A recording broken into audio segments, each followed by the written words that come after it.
Mi madre siempre favoreció a mi hermano, tú ya te arreglas sola, pero cuando su hijo favorito desapareció con su dinero, yo ya no estaba dispuesta a arreglar nada. Cuando yo era niña siempre escuchaba la misma frase salir de la boca de mi mamá cada vez que necesitaba algo, que yo me arreglaba sola. Según ella, yo era independiente, madura y fuerte, mientras mi hermano, 3 años mayor, era el que necesitaba ayuda, el que batallaba tantito más, el que había que cuidar. Crecí en esa dinámica donde yo tenía que sentirme agradecida porque mi presencia no era un problema, mientras él era tratado como si el mundo entero le debiera una disculpa por existir. Yo me pagué mis cosas desde que pude trabajar y nunca esperé nada de ella porque sabía que de su boca siempre iba a salir algo como que yo no necesitaba tanto, que yo sabía moverme, que yo era más práctica. Mi hermano, en cambio, vivió siempre bajo una sombra de protección absurda donde cualquier error suyo era visto como una travesura y cualquier error mío era visto como una falta de carácter.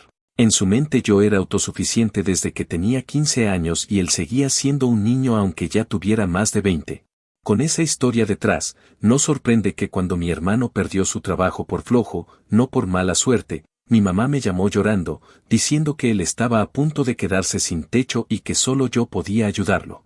Llevaba semanas escuchando cómo él se hacía el mártir diciendo que nadie lo entendía, que la vida era injusta, que necesitaba un respiro, mientras yo me partía el lomo trabajando doble turno para mis propios gastos. Igual caí, porque aunque sabía que era mala idea, una parte de mí todavía quería creer que la familia podía ser algo más que una carga. Le presté dinero, una cantidad que para mí era un sacrificio real, y él prometió pagármelo en cuanto se acomodara. No me sorprendió cuando nunca regresó nada, porque así era él desde que tengo memoria, prometer, desaparecer y luego volver como si hubiera pasado un viento y no una cagada. Lo que sí me sorprendió fue la llamada de mi mamá unas semanas después. Sonaba como si se estuviera ahogando. Decía que mi hermano había desaparecido y que no encontraba el sobre donde guardaba sus ahorros.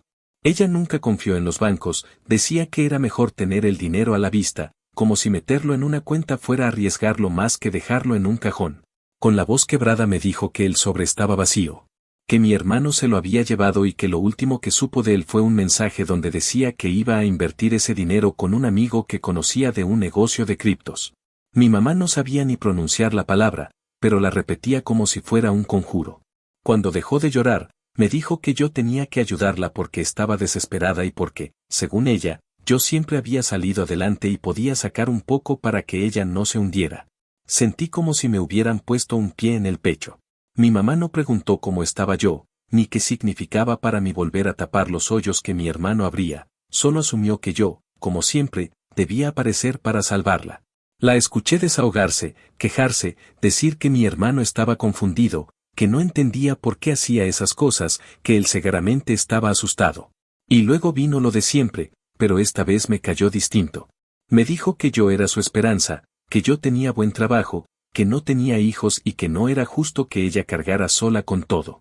Cuando le dije que no podía ayudarla, no porque no quisiera sino porque simplemente ya no era mi responsabilidad salvarla cada vez que la realidad le recordaba quién era su hijo favorito, se quedó en silencio unos segundos, como si no entendiera. Después explotó y empezó a decir que era una mala hija, que cómo podía darle la espalda en el peor momento de su vida y que no era posible que yo, que siempre había sido tan fuerte, la dejara caer de esa manera. No levanté la voz, pero tampoco le di espacio para manipularme como siempre lo había hecho. Le dije que no era mi trabajo arreglar los destrozos de mi hermano, que yo no había tomado sus decisiones y que no iba a poner en riesgo mi estabilidad por alguien que llevaba años viviendo como si el mundo existiera para cargarlo de vuelta a casa cada vez que él se tiraba al piso. Ella respondió que cuando estuvieran en la calle me iba a arrepentir, que algún día tendría hijos y ellos me abandonarían de la misma forma. La dejé hablar hasta que terminó y luego simplemente le dije que si terminaban en la calle sería por las decisiones que ella tomó desde que yo era una niña y no por la falta de dinero que creía que yo estaba negando por capricho. Colgué antes de que soltara la siguiente ronda de culpas. Esa noche me quedé pensando en lo fácil que había sido para ella exigirme que dejara todo por un hijo que nunca dejó de ser un parásito emocional. Y también me di cuenta de que en el fondo no me estaba pidiendo ayuda, me estaba pidiendo que siguiera siendo esa niña silenciosa que nunca tenía derecho a quejarse. Por primera vez, no me tembló la voz al decir que no, y aunque sentí un nudo en la garganta después, no fue culpa. Fue como si por fin hubiera roto una especie de obediencia automática que llevaba años cargando. Desde ese día, no hice nada más. No busqué a mi hermano, no pregunté por el dinero perdido, no ofrecí un centavo. Y aunque parezca frío, me sentí extrañamente en paz observando cómo por primera vez en mucho tiempo las consecuencias caían donde debían caer. Actualización 1. Habían pasado unas 2 semanas desde la última llamada de mi mamá cuando recibí un mensaje de una tía que siempre estaba metida en todos los chismes familiares. No era particularmente cercana a mí, pero sí era muy cercana a mi mamá, y en su mente eso le daba permiso de intermediar cada vez que mi mamá se estrellaba contra una pared y necesitaba que alguien la defendiera. Me escribió diciendo que mi mamá estaba muy mal, que no estaba comiendo bien, que no dormía y que cómo era posible que yo, siendo su hija, la dejara enfrentar todo sola. No respondí porque estaba cansada de que cada conversación con mi familia girara alrededor de lo mismo. Yo era la mala por no querer seguir rescatando a un adulto que hacía tiempo había decidido que su vida era una serie de apuestas estúpidas. Apenas dejé ese mensaje en visto, mi teléfono empezó a sonar con una llamada de número desconocido. Contesté sin ganas y escuché la voz de mi mamá, alterada, hablando demasiado rápido, diciendo que por fin habían encontrado a mi hermano. No entendía bien al principio porque hablaba como si la persiguiera un reloj. Decía que una amiga de una prima le había dicho que había visto a mi hermano en otro estado, en un motel que ni siquiera sabía que existía, porque quedaba lejos de todo y parecía más bien un lugar donde uno iba a esconderse, no a descansar. Alguien había reconocido su nombre en el registro y llamó a mi tía, que llamó a mi mamá, y eso bastó para que mi mamá agarrara sus llaves, metiera un par de cosas en su bolsa y manejara hasta allá sin avisarle a nadie. Cuando llegó, lo encontró con lo que quedaba del dinero que le había robado, tirado en una mesa junto a latas de cerveza, boletos perdidos de apuestas y un humor tan miserable que lo único que podía hacer era culpar al mundo por haberse aprovechado de él. Según mi mamá, mi hermano se veía derrotado, como si no entendiera en qué momento la vida le había pegado tan duro. A mí me sonó más a que estaba avergonzado de que la estafa no le hubiera salido como esperaba. Mi mamá lo trajo de vuelta a su casa sin pensarlo, como si rescatarlo físicamente fuera suficiente para corregir todo lo que él había hecho. Después de contarme eso, me dijo que necesitaba que yo hablara con él, que yo siempre había tenido la cabeza más fría y quizá podría hacerlo entrar en razón. Quise decirle que él nunca había escuchado a nadie, mucho menos a mí, pero no tuve oportunidad porque ella empezó a llorar de esa manera que usaba desde que yo era adolescente, esa forma en la que se hacía chiquita y me hacía sentir que yo era responsable de sostenerla. Dijo que estaba agotada, que no podía sola, que yo no entendía lo duro que era ser madre, que era injusto que yo me negara a ayudar cuando claramente tenía un trabajo estable y una vida ordenada. Le recordé que mi vida era así porque yo me la había trabajado sola, sin su ayuda, y que no podía pedir que yo tirara todo mi esfuerzo por alguien que llevaba toda la vida recostándose en ella. Mi mamá entonces cambió de tono y empezó a decir que, si yo no ayudaba, ella no iba a poder recuperarse, y que quizás entonces sí terminarían sin casa y que ese sería el final de nuestra familia. Le dije que no podía ayudarla, que no era mi responsabilidad salvarla del adulto que ella misma había criado. La conversación terminó con ella acusándome de ser una hija sin corazón. Corté y me quedé un rato con el teléfono en la mano, sintiendo una mezcla extraña de tristeza, rabia y alivio. Tristeza porque ninguna persona quiere llegar al punto de desentenderse de su propia madre. Rabia porque era agotador ver que nada cambiaba, que las mismas palabras, los mismos patrones, las mismas manipulaciones seguían apareciendo como si fueran parte de un guión eterno. Alivio porque sabía que si cedía una vez más, iba a quedarme atrapada para siempre en ese papel de salvadora involuntaria que tanto daño me había hecho. Durante esos días, mi tía insistió varias veces. Me dejaba mensajes larguísimos donde hablaba de la importancia de la familia, de cómo la sangre era más fuerte que el orgullo, de cómo mi mamá necesitaba consuelo y no rechazo.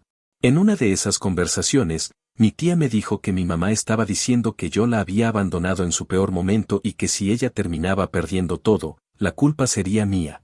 Lo dijo con tal seguridad que por un momento casi me lo creí, pero después respiré profundo y recordé que ese había sido siempre el mecanismo favorito de mi mamá, convertir sus decisiones en mi responsabilidad. Pasaron unos días y otra vez sonó mi teléfono. Era mi mamá. Esta vez su voz sonaba más cansada que desesperada. Me contó que mi hermano se levantaba tarde, que no ayudaba en nada, que se negaba a buscar trabajo y que decía que necesitaba tiempo para recuperarse del golpe emocional de haber sido estafado. Ella, por supuesto, le justificaba todo, como si cuidarlo en ese estado fuera un acto de amor ineludible. Y luego volvió a lo mismo, necesitaba dinero. Decía que las cuentas se estaban acumulando, que su carro estaba dando problemas, que la situación se escapaba de sus manos. Quise preguntarle si ahora sí entendía que su hijo no era un pobre ángel indefenso sino un adulto que jamás había aceptado el más mínimo límite, pero no tenía caso. En lugar de eso, le dije que yo no iba a vivir en un ciclo eterno de rescatar a gente que no aprendía nada de sus errores. La reacción fue inmediata. Dijo que yo hablaba como una extraña, que no sabía de dónde había sacado tanta frialdad, que parecía que me gustaba verla sufrir. Lo que más me molestó fue cuando insinuó que yo estaba siendo egoísta porque no tenía hijos y, por lo tanto, no entendía lo que era amar a alguien sin condiciones. Le contesté que sí entendía lo que era amar, pero que amar no significaba destruirse para sostener a otros. Me colgó después de insultarme por última vez, como si con eso se curara un poco. Un par de días después, mi tía volvió a escribirme. Esta vez su mensaje era distinto.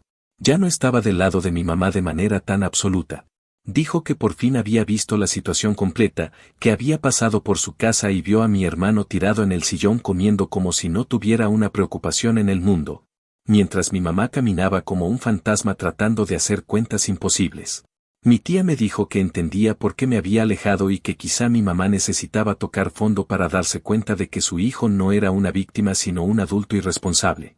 Agradecí que al fin alguien lo viera. A pesar de todo, no sentí satisfacción. Sentí una especie de calma amarga.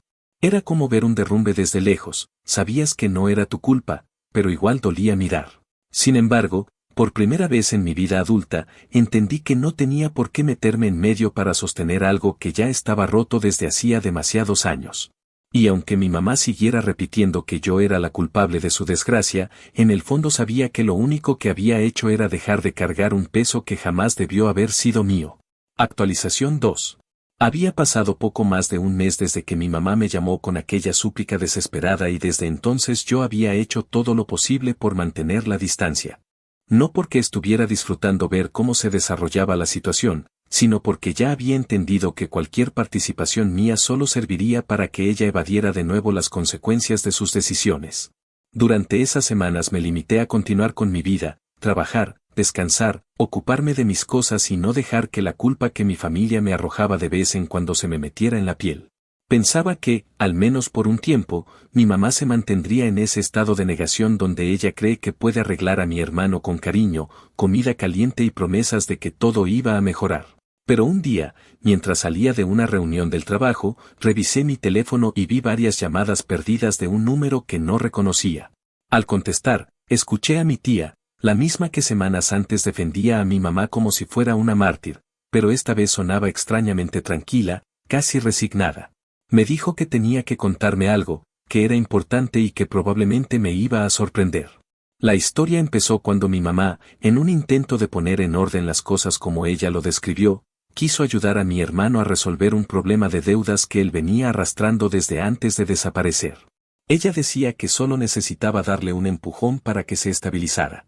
Lo que no sabía era que mi hermano había solicitado un préstamo considerable utilizando su información personal y falsificando su firma.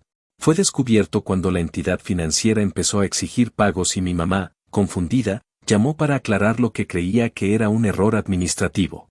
La persona del otro lado de la línea le explicó con toda calma que el préstamo no era un error y que, según los documentos firmados, ella misma lo había solicitado. Mi mamá entró en pánico y exigió ver copias de los documentos, y ahí fue cuando se derrumbó por completo. El nombre, la firma, incluso una copia de su identificación. Todo usado sin su permiso. Mi tía me contó que cuando mi mamá comprendió lo que había hecho su hijo, se quedó sentada frente a la mesa de la cocina sin moverse durante un largo rato. Mi hermano, por supuesto, negó todo al principio.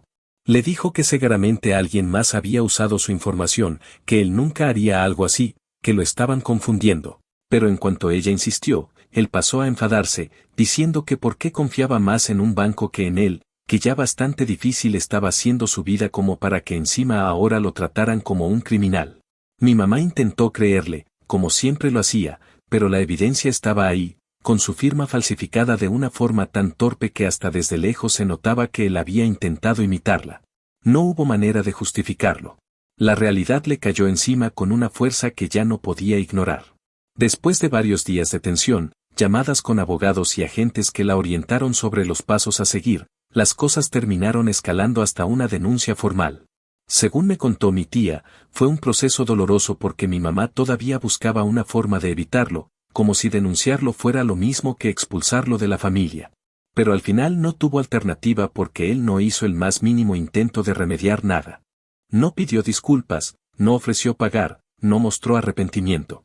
Solo repitió que todos estaban en su contra y que él no tenía por qué aguantar ese trato. Fue entonces cuando lo citaron y el caso pasó oficialmente a manos legales. Cuando mi tía terminó de contarme lo ocurrido, me dijo que mi mamá estaba devastada, pero no de la forma en que yo imaginaba. No estaba solamente triste o avergonzada, sino confundida. Toda la narrativa que había construido durante años sobre quién era su hijo, sobre su supuesta vulnerabilidad y su fragilidad, se le estaba derrumbando en la cara. Y la razón por la que mi tía me había llamado no era para pedirme ayuda económica ni para exigir que volviera a involucrarme, sino porque mi mamá había dicho que quería hablar conmigo. No para pelear, sino para decirme algo que, según mi tía, ella nunca había admitido. Colgué y pasé un buen rato sentada en el estacionamiento del trabajo, tratando de decidir si quería responder. Había una parte de mí, una parte cansada pero aún sensible, que quería escuchar lo que ella tuviera que decir, aunque fuera tarde. Pero también estaba la otra parte, la que se había liberado recientemente del ciclo eterno de rescatar a personas que jamás cambiaban, y esa parte no estaba dispuesta a abrir la puerta tan fácilmente.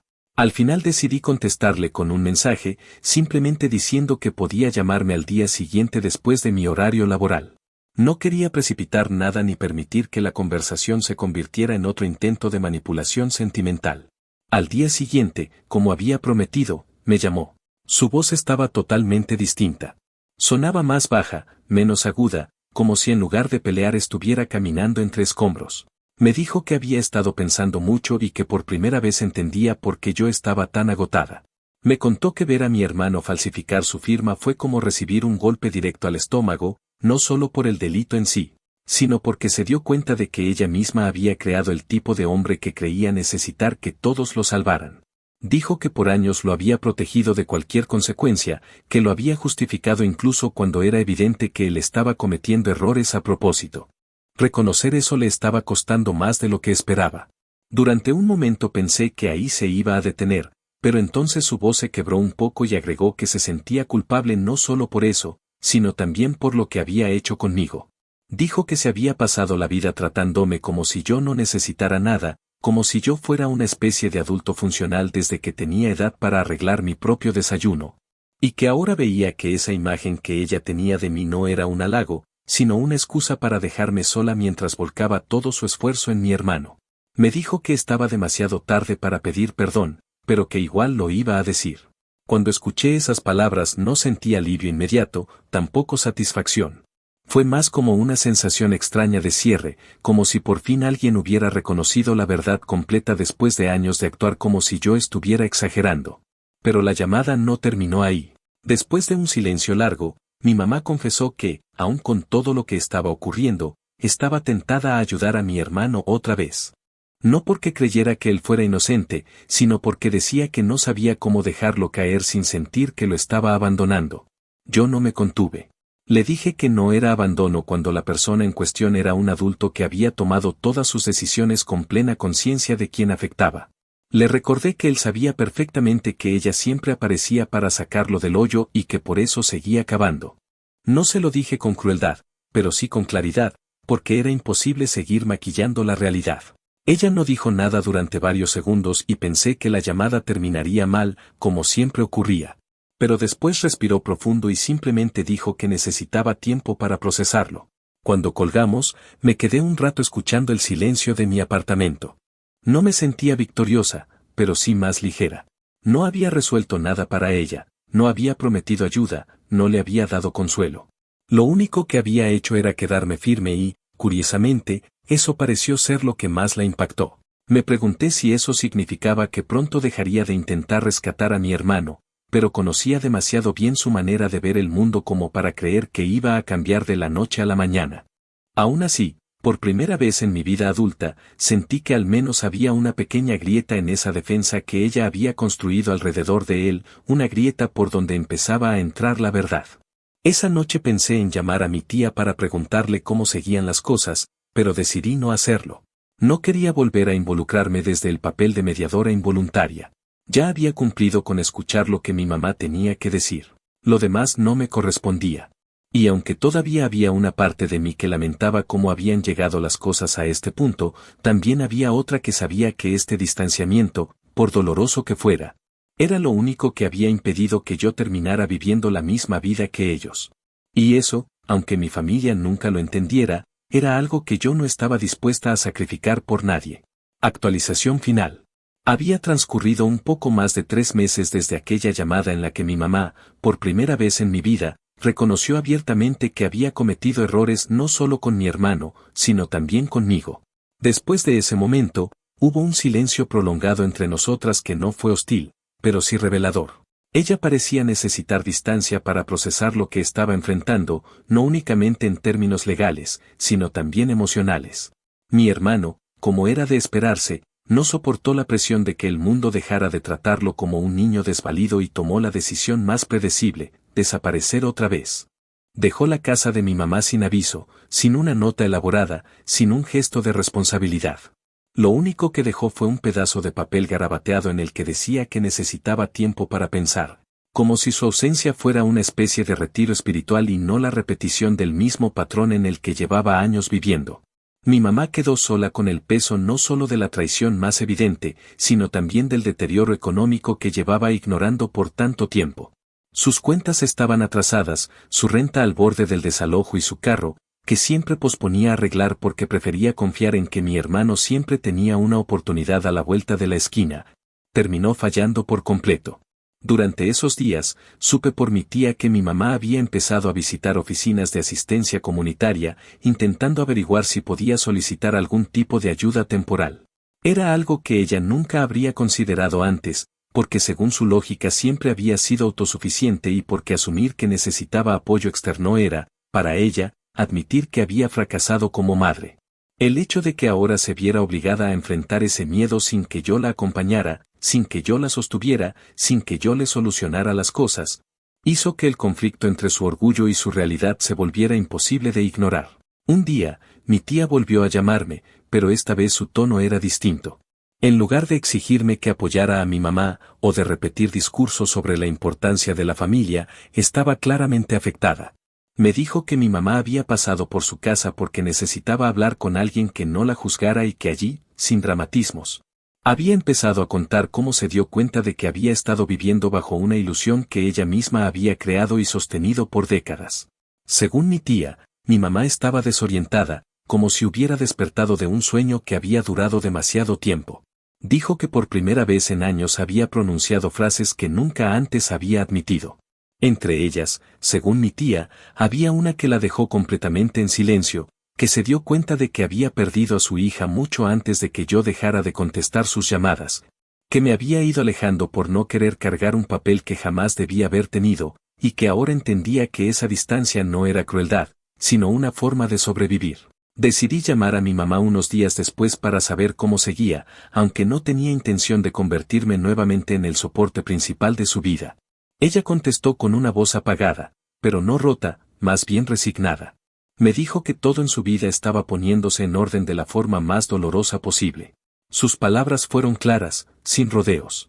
Me contó que la notificación de desalojo ya estaba en proceso y que tenía un plazo determinado para salir del apartamento en el que había vivido por más de una década. No me pidió dinero ni me insinuó que yo debía ayudarla.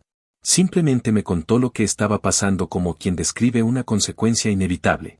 Dijo que estaba buscando opciones temporales, probablemente quedarse un tiempo más con mi tía o buscar algún cuarto barato, y que al mismo tiempo estaba enfrentando el proceso legal contra mi hermano porque, aunque le doliera, ya no podía sostenerlo más.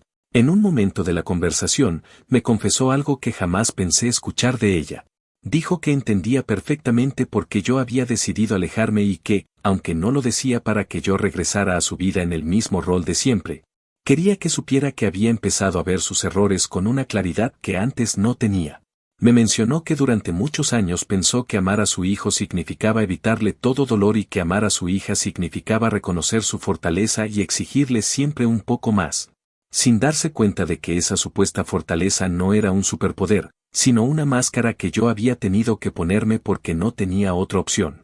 Me explicó que se había pasado tanto tiempo tratando de compensar las carencias de mi hermano que no se dio cuenta de que me estaba dejando a mí atrás, no porque me quisiera menos, sino porque creyó que yo podía cargarlo todo sola.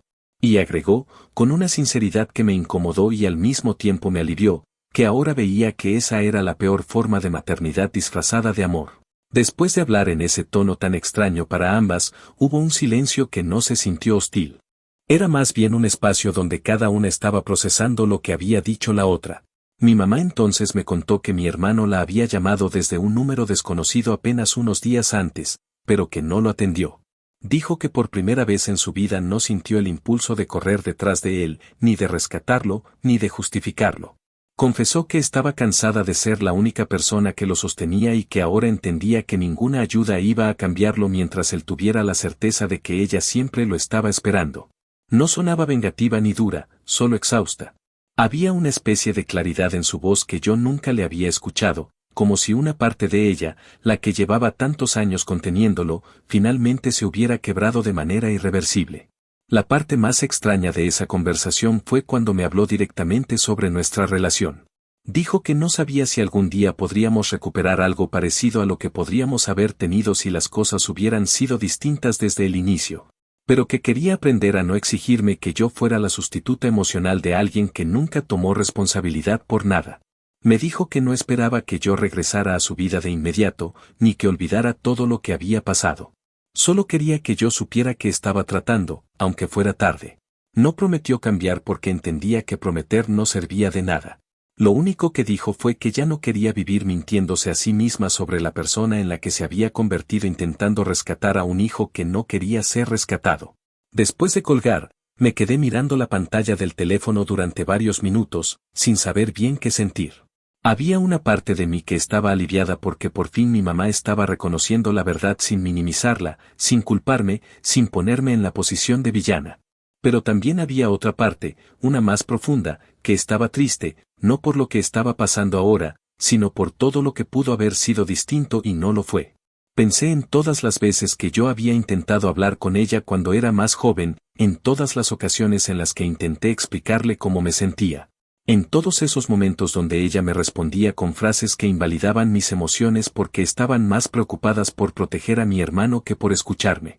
Y pensé también en la ironía amarga de que el único motivo por el que mi mamá estaba cambiando era porque al final su hijo la había empujado más allá de un límite que ya no podía sostener. Con el paso de los días, entendí que la verdadera venganza no había sido dejar de ayudarla, ni cortarle el acceso a mis recursos, ni negarme a rescatarla cuando todo empezó a derrumbarse. La verdadera venganza, si es que esa palabra aplica, fue obligarla a enfrentarse a la realidad sin que yo interviniera para suavizar el golpe. Fue dejar que el peso de sus propias decisiones la alcanzara, no por crueldad, sino porque yo ya no podía ni quería cargarlo. Y aunque mi mamá ahora estaba enfrentando consecuencias duras, y aunque mi hermano seguía huyendo como siempre lo había hecho, por primera vez sentí que mi vida ya no estaba atada a ese caos. Y esa paz, tan extraña como merecida, fue lo único que realmente me permitió cerrar este capítulo sin sentir que estaba perdiendo algo, porque la verdad era que lo había perdido hacía mucho tiempo.